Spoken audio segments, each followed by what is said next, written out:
నల్గొండ జిల్లా నాగార్జున సాగర్ జలాశయానికి ఎగువ నుంచి భారీ వరద కొనసాగుతోంది.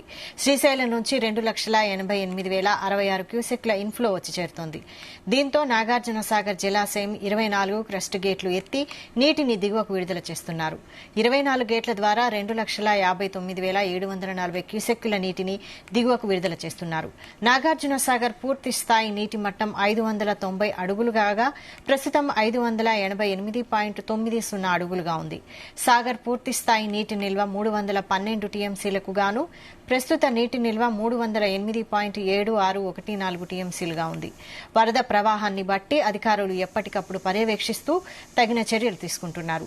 జల విద్యుత్ కేంద్రంలో విద్యుత్ ఉత్పత్తి కొనసాగుతోంది.